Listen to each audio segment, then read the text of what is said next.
আসসালামু আলাইকুম রহমতুল্লাহি ওবরকাতুহু। সম্মানিত দর্শক, প্রধানমন্ত্রী তারেক রহমান সাহেবের মন খারাপ। অবস্থা দৃষ্টে মনে হচ্ছে তার শরীরের অবস্থা বেশি একটা ভালো নয়। তার মুখে যে উচ্ছল হাসি, তার চলাফেরায় যে প্রাণবন্ততা সাধারণভাবে থাকা দরকার ছিল সেটি নেই। কথাগুলো আমার নয়, এই কথাগুলো বলেছেন জামাতের আলোচিত সংসদ সদস্য, সমালোচিত সংসদ সদস্য, সেই যে কুষ্টিয়া থেকে যিনি নির্বাচিত হয়েছেন জনাব আমির হামজা ওরফে মাদ্দা জিল্লুহুল আলী, যার উপর আল্লাহর ছায়া রয়েছে। তো সেই ইসলামী চিন্তাবিদ, ইসলামী বক্তা, তিনি তারেক রহমান সাহেব সম্পর্কে এই কথাগুলো বলেছেন এবং তার প্রেক্ষিতে আমারও মনে হচ্ছে যে এই বিষয় নিয়ে কথাবার্তা আসলে বলা উচিত। প্রথমত, যখন একটি ফেয়ার কম্পিটিশন হয়, চমৎকার একটি প্রতিযোগিতা হয়, সেই প্রতিযোগিতার মাধ্যমে যখন কেউ বিজয়ী হয়, তখন বিজয়ীর যে হাসি, সেই হাসিতে সারা পৃথিবী উদ্ভাসিত হয়। ত্রয়োদশ জাতীয় সংসদ নির্বাচনে যে প্রতিদ্বন্দ্বিতা হয়েছে, প্রতিযোগিতা হয়েছে, এই প্রতিযোগিতার মধ্যে কতটা টানটান উত্তেজনা ছিল, কতটা নেগোসিয়েশন ছিল, কতটা হতাশা ছিল, কতটা ভয় ভীতি ছিল, সময় তা বলে দেবে। কিন্তু নির্বাচনে যখন ফল প্রকাশিত হলো, ফল প্রকাশিত হওয়ার পর আমরা যেটা দেখতে পেলাম, যারা পরাজিত হলো তাদের ভাবসাব দেখে মনেই হয় না যে তারা পরাজিত হয়েছে, আর যারা বিজয়ী হলেন তাদের ভাবসাব দেখে মনেই হয় না যে তারা বিজয়ী হয়েছে। অবশ্য দৃষ্টে মনে হলো যে এমনভাবে তারা চালচলন করছেন সবাই। হঠাৎ করে চলতে ফিরতে গিয়ে মানুষ যখন কোনো মূল্যবান সামগ্রী পেয়ে যায় এবং সেই মূল্যবান সামগ্রীটি সম্পর্কে সেই মানুষের যখন কোনো ধারণা থাকে না, তখন অনেকটা সে ফ্যাল করে তাকিয়ে থাকে, অবাক হয়ে যায়। যেমন ধরুন, আপনি স্বর্ণ চিনেন, টাকা চিনেন, ডলার চিনেন, পাউন্ড চিনেন, রিয়াল চিনেন। তো রাস্তায় যদি অলনে ছাড়েন, হঠাৎ করে এক ট্রাঙ্ক বা এক বস্তা স্বর্ণ পেয়ে যান, ডলার পান বা অন্য কোনো কিছু পান, পাওয়ার পরে আপনি রাতারাতি আনন্দে উদ্বেলিত হয়ে পড়বেন, ভীষণ রকম আপনি খুশি হয়ে পড়বেন। কিন্তু যদি এমন কিছু জিনিস পান যেগুলো ডলারের চেয়ে দামি, যেমন ধরুন প্লাটিনাম, এখন প্লাটিনাম ডলারের চেয়ে দামি, কিন্তু আপনি সেগুলো চেনেন না, আপনি সেই জিনিসগুলো বোঝেন না, ফলে কি হলো, আপনি আনন্দ প্রকাশ করতে পারবেন না, এরকম। তা এইবার অনেকে মন্ত্রী হলেন, এমপি হলেন, প্রধানমন্ত্রী হলেন, তাদের মধ্যে কোনো একটা জিনিস প্রাপ্তির যে যাকে বলা আনন্দ, সেই আনন্দটা আমরা জনগণ দেখতে পাচ্ছি না। সব কিছুর মধ্যেই একটা মেকি মেকি ভাব, সব কিছুর মধ্যে একটা মেকি মেকি ভাব। অনেকে দৌড়াচ্ছেন, অনেকে লাভ দিচ্ছেন, লম্ফ দিচ্ছেন, ঝম্পট দিচ্ছেন, আর অনেক কিছু, কিন্তু আলটিমেটলি নিজেদের যে অভিব্যক্তি, সেই অভিব্যক্তির মধ্যে সাবলীল যে আনন্দ, উচ্ছ্বাস, প্রাপ্তি, এই জিনিসগুলো তারা ফুটিয়ে তুলতে পারছেন না। এগুলো একটা।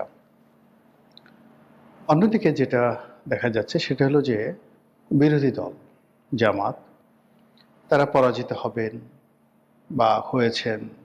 পরাজিত হওয়ার পর গ্লানি থাকবে, বেদনা থাকবে, অনুশোচনা থাকবে। জনগণের কাছে তাদের একটা আবেদন থাকবে, নিবেদন থাকবে যে আমরা গণতান্ত্রিক বিশ্বে যেটা হয় যে এইবার যেভাবে চেষ্টা করেছি, আগামীতে আপনাদের ভোট পাওয়ার জন্য, সমর্থন পাওয়ার জন্য আমরা আরও চেষ্টা করব। আমাদের এই নির্বাচনে এই ভুলগুলো হয়েছে, ভ্রান্তিগুলো হয়েছে, এই কথাগুলো, কিন্তু সেগুলো তারা না বলে তারা স্ট্রেট ওয়েতে যেটা বলার চেষ্টা করছেন তা হলো তাদেরকে ঠকানো হয়েছে। নিশ্চিতভাবে তাদেরকে ইলেকশন ইঞ্জিনিয়ারিং করে ঠকানো হয়েছে দেশি এবং বিদেশি চক্রান্তের মাধ্যমে। তো এই অবস্থাতে সারা বাংলাদেশ চলছে। তারই প্রেক্ষিতে জামাতের যে সংসদ সদস্য আমির হামজা, তিনি জনাব তারেক রহমান সাহেবের যে অভিব্যক্তি নিয়ে, শরীর খারাপ নিয়ে, মন খারাপ নিয়ে যে কথা বলেছেন, সেটাকে কিন্তু আসলে ফেলে দেয়া যায় না। আমি নিজে তারেক রহমান সাহেবকে দেখার চেষ্টা করছি, তার কর্মকাণ্ডগুলো মূল্যায়ন করার চেষ্টা করছি। তিনি যে কাজগুলো করছেন, সেই কাজগুলো খুব দ্রুত জনপ্রিয়তা অর্জন করার, বা সাধারণ আম জনতাকে খুশি করার যে চেষ্টা, এটা তিনি করে যাচ্ছেন। আমি সস্তা জনপ্রিয়তা বলে তাকে ছোট করতে চাই না। ২ নম্বর হলো যে তিনিও শেখ হাসিনার মতো আবেগপ্রবণ হয়ে পড়েছেন। যেমন শেখ হাসিনা বঙ্গবন্ধুর নামে পাগল ছিলেন। শেখ হাসিনা বঙ্গবন্ধুর যে কোনো কাজ, এমনকি তিনি যদি পারতেন বাকশালকে আবার রিভাইভ করতেন। তো জিয়াউর রহমান সাহেবের যে আলোচিত খাল খনন কর্মসূচি, যেটি তার জমানাতে অ্যাপ্রোপ্রিয়েট ছিল না, কিন্তু তিনি এটাকে একটা অ্যাপ্রোপ্রিয়েট এলিমেন্ট বানানোর চেষ্টা করেছিলেন এবং এই কাজের মাধ্যমে ছুটোছুটি করার সুযোগ পেয়েছিলেন, যেটা তার খুব বেশি দরকার ছিল। জিয়াউর রহমান সাহেব সম্পর্কে একটা কথা আমার শোনা কথা,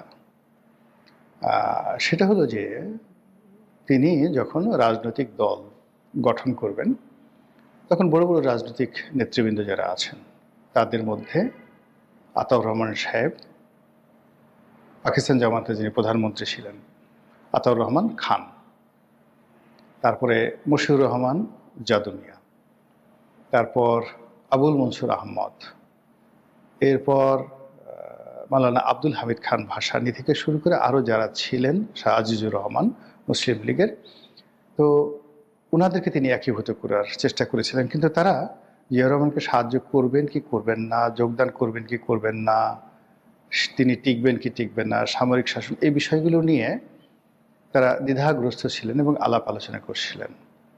তো এরই মধ্যে যারা সিনিয়র নেতৃবৃন্দ, আমি কিন্তু এটা বলছি যে এটা কিন্তু শোনা কথা, কিন্তু যুক্তি আছে, কথার যুক্তি আছে, এবং সেই যুক্তি আবার পরবর্তীতে আমি doctor A Q M Badruddoza Chowdhury, তার কাছেও আমি এটা শুনেছি, মানে ওটার কন্টেম্পোরারি অন্য কথা। তো যাই হোক, এখন সবাই বসছেন। মশিউর রহমান যাদু মিয়া তিনি অন্য নেতাদেরকে, যারা জিয়াউর রহমান সাহেবের কাছাকাছি আছেন সেনাবাহিনী, বিশেষ করে জেনারেল শিশু তখন জিয়াউর রহমানের প্রতিনিধিত্বে সব জায়গাতে যাচ্ছেন। তো এরকম অনেকে হয়তো এরকম সিনিয়র নেতৃবৃন্দের কাছে গেছেন। তো মশিউর রহমান যাদু মিয়া জিজ্ঞাসা করছেন যে তিনি তার কী কী যোগ্যতা আছে, তিনি ভালো লিখতে পারেন, বলে যে না। ভালো বক্তৃতা দিতে পারেন, বলে যে না। তাহলে কি করতে পারেন? তো একজন বললেন যে তিনি খুব দ্রুত হাঁটতে পারেন, প্রচুর হাঁটতে পারেন। তো মশিউর রহমান যাদু মিয়া বললেন যে এতেই হবে, তিনি যে প্রচুর হাঁটতে পারেন এতেই হবে। এবার আমার নিজের শৈশবের কাহিনীর কথা বলি। আমি নিজে শৈশবে আমি দেখলাম যে, শৈশবই না ঠিক, জিয়াউর রহমানের যে সময়টা সেটা আমার কৈশোরবেলা। তো কৈশোরবেলাতে জিয়াউর রহমান সাহেবকে দেখেছি যে দৈনিক 10 থেকে 12টি জনসভা তিনি করতেন এবং হেলিকপ্টার নিয়ে সারা বাংলাদেশ তিনি চষে বেড়াতেন। যেদিন আমাদের সদরপুরে গেলেন, 22 মাঠে দুপুর 2টোর সময় তিনি অনুষ্ঠান করলেন। ওখান থেকে তিনি ফরিদপুর গেলেন গাড়িতে। তারপরে ওখান থেকে তিনি আবার খালকাটা কর্মসূচি উদ্বোধন করলেন সদরপুর, যে আমাদের গাং আছে সেই গাঙে। এরপরে তার আট্টশির পীর সাহেবের বাড়িতে যাওয়ার কথা ছিল, তিনি সেখানে যাননি। তো এই যে 22 এই পুরো সময়টি তিনি 2 ঘন্টার মধ্যে তিনি ক্যাপচার করলেন, অর্থাৎ হেলিকপ্টার এসে নামলেন, তারপরে সেখান থেকে 22 থেকে গাড়িতে করে তিনি সদরপুরে গেলেন। এবং একই সময় তিনি সেই 79 নির্বাচনের সময় তিনি সদরপুরে একবার গিয়েছিলেন। পরবর্তীতে আবার প্রেসিডেন্ট হওয়ার পর 22 স্কুলে তিনি সেই অনুষ্ঠান করতে গেছেন। তো এইভাবে তিনি ছুটতেন। তো মশিউর রহমান যাদু মিয়ার বক্তব্য আর আমার যে কথা, সেই কথার সঙ্গে আবার বি চৌধুরী, তার সঙ্গে তিনি জিয়াউর রহমান সাহেবের যে ঘনিষ্ঠ বৈঠক হয়েছে, যেটা ব্যাপারে তারা একটা রাজনীতির যে সমীকরণ তারা দাঁড় করিয়েছিল যে কী করে জনগণের কাছাকাছি পৌঁছে যায়। তখন তারা হোসেন শহীদ সোহরাওয়ার্দী এবং বঙ্গবন্ধু, তাদের যে রাজনীতির উত্থান, তো সেই উত্থান তারা গবেষণা করতে গিয়ে তারা চিন্তা করলো যে তাদের মূল কাজ ছিল তারা বিভিন্ন জেলা শহরে বিভিন্ন জায়গাতে ব্যাপক ঘোরাফেরা করেছেন এবং মানুষের সঙ্গে মেলামেশা করেছেন। তখন নৌকা দিয়ে, স্টিমার দিয়ে, গাড়িতে করে বিভিন্ন জায়গাতে তারা যাতায়াত করতেন এবং ক্ষেত্র বিশেষে বঙ্গবন্ধু সাইকেলে ব্যবহার করেছেন। তখন তারা চিন্তা করলেন যে মাসে যদি এইভাবে তারা 30টি জনসভা করতে পারেন, তাহলে আমরা মাসে যদি 300 জনসভা করতে পারি, বা ধরুন 200 বা 100 জনসভা করতে পারি, তাহলে বঙ্গবন্ধু যে কাজটি 5 বছরে করেছে, আমরা তো সেই কাজটি 5 মাসে করতে পারবো বা 6 মাসে করতে পারবো। মূল কাজ হলো জনগণকে চেনানো যে আমি জিয়াউর রহমান, জনগণকে স্পর্শ করা যে এই যে জিয়াউর রহমানের হাত। সেই কাজটি জিয়াউর রহমান সাহেব করেছিলেন এবং সেই কাজ করতে গিয়ে মানুষকে সম্পৃক্ত করার জন্য খাল কাটা কর্মসূচি ছিল তার অন্যতম একটি উদ্ভাবন। এটার যে বাণিজ্যিক গুরুত্ব, এটার যে কার্যকারিতা, এটা বড় বিষয় না, এটা রাজনীতিতে ওই মুহূর্তে জিয়াউর রহমান সাহেবের জন্য খুব গুরুত্বপূর্ণ ছিল। তো ঠিক সেম কাজটি তারেক রহমান সাহেব আবার নতুন করে শুরু করতে চাচ্ছেন এই জমানাতে এসে। এখানে আসলে নতুন করে খাল খনন করা সম্ভব নয়, এমনকি যে খালগুলো বন্ধ হয়ে গেছে অনেকগুলো খাল পুনর্খনন করা সম্ভব নয়। বড় জোর যে নর্দমাগুলো আছে সেই নর্দমাগুলো পরিষ্কার করা সম্ভব। অনেকগুলো খাল যেটাকে চ্যানেল হিসাবে ব্যবহার করা যেতে পারে, যেমন আমি আমার গলাচিপাতে অন্তত 10 থেকে 12টি খাল যেগুলো বাদ দেওয়া হয়েছে, ওই সময়টাতে এই বাঁধগুলো দরকার ছিল, কিন্তু এখন সেই বাঁধগুলো খুলে দেওয়ার প্রয়োজন হয়ে পড়েছে। 2 নম্বর হলো বড় দুটো নদীর মধ্যে যে আন্তঃসংযোগ যে খালগুলো ছিল সেই খালগুলো নতুন করে খনন করে এই আন্তঃসংযোগ তৈরি করা যেতে পারে। এটা সেচ, মৎস্য চাষ থেকে শুরু করে যোগাযোগ ব্যবস্থায় যুগান্তকারী ভূমিকা নেবে এবং এগুলোর জন্য মাস্টার প্ল্যান দরকার। রাতারাতি মানে এখানে ভেকু লাগিয়ে দাও, এখানে মানে সেই এখন যেটা হচ্ছে যে প্রত্যেকটা জেলাতে জেলা প্রশাসকের অধীনে একটা মানে ফান্ড থাকে, জিআর, চাল ডাল থাকে, জিআর ফান্ড থাকে। এখন এই যে মন্ত্রী এমপি যারা আছেন, ডিসি এসপি যারা আছেন, এই জিআর ফান্ডকে এবং এলআর ফান্ডকে এটাকে শূন্য বানিয়ে ফেলবে, রাষ্ট্রকে রীতিমতো দেউলিয়া বানিয়ে ফেলবে। এবং আমি দেখলাম যে বিভিন্ন এলাকাতে মানে এমপিরা সংসদ সদস্য হিসেবে শপথ গ্রহণ করার পরের দিন এলাকাতে চলে গেছে খাল খনন করার জন্য এবং সাথে সাথে বিভিন্ন জায়গাতে ভেকু লাগিয়ে দিয়েছে, একটা ভাঙ্গো ওটা ভাঙ্গো, এই খাল উদ্ধার করার জন্য বাড়ি ভাঙ্গো, ঘর ভাঙ্গো। এবং এইগুলো নিয়ে দেখবেন যে ঈদের পরে মারামারি কাটাকাটি শুরু হয়ে যাবে। এখন কারণ হলো সমাজ এখন পর্যন্ত কিন্তু স্থিতিশীল হয়নি। এখনও আইনশৃঙ্খলা রক্ষাকারী বাহিনী, রাজনৈতিক নেতৃবৃন্দ, জনগণ এদের মধ্যে যে অ্যাডাপশনটা এটা হয়নি এবং আইন মান্য করার পরিবর্তে আইন ভঙ্গ করার যে ট্রেন্ডেন্সি এটা এখন পর্যন্ত চালু রয়েছে। ফলে এই খালকাটা নিয়ে মারাত্মক সমস্যা তৈরি হয়ে যাবে। তো এই কাজগুলো তিনি শুরু করেছেন। এর বাইরে খুব সস্তা জনপ্রিয়তা বলতে যেটি বোঝায় সেটি হলো তিনি উলিয়া উলিয়া, পীর দরবেশ, তারপরে শেষে সাধারণ জীবনযাপন করার যে চেষ্টা, সেই চেষ্টা তিনি করে যাচ্ছেন। এটা লোক দেখানো, কিন্তু এগুলো আসলে ঠিক না। রাজা কখনো প্রজার মতো হয় না, রাজা রাজাই, কিং কিং। বাঘ যদি হঠাৎ করে কোনো একটা জায়গাতে এসে খরগোশের মতো ডাকে, তারপরে শেষে সে যদি একটা বাঘ গ্রামে এসে সে চিন্তা করে যে আমি আজকে ডিনার করব গরুদের সাথে, তারপরে আমি আজকে বন্ধুত্ব করব ছাগলের সাথে, সকালবেলা সুন্দরবন থেকে বের হয়ে শরণখোলা রেঞ্জের কোনো বাঘ এসে ওই গ্রামের ছাগলদেরকে ডাকলো যে আসো আমরা আজকে একটা প্রীতি ফুটবল ম্যাচ খেলি। পৃথিবীতে কিয়ামত হয়ে যাবে, সঙ্গে সঙ্গে কিয়ামত হয়ে যাবে। অনেকে এই দৃশ্য দেখে পাগল হয়ে যাবে। এরকম একটা অবস্থা। সূর্য পূর্ব দিকে উঠে পশ্চিম দিকে অস্ত যায়। কোনোদিন যদি সূর্য বলে যে আমি আজকে অস্ত যাব না, হবে না। এখন একটা দেশের মন্ত্রী, প্রধানমন্ত্রী, এগুলো তৈরি করা হয়, এগুলো নিয়ে বহু গবেষণা হয়েছে, হাজার হাজার বছর ধরে গবেষণা হয়েছে। এমনি এমনি রাজার জন্য একটা সিংহাসন বানানো হয়নি, এমনি এমনি রাজার জন্য একটি রাজপ্রাসাদ তৈরি করা হয়নি, এমনি এমনি রাজার জন্য প্রেসিডেন্সিয়াল গার্ড রেজিমেন্ট তৈরি করা হয়নি। প্রত্যেকটার পেছনে একদিন দুই দিন নয়, শত শত বছরের গবেষণা আছে।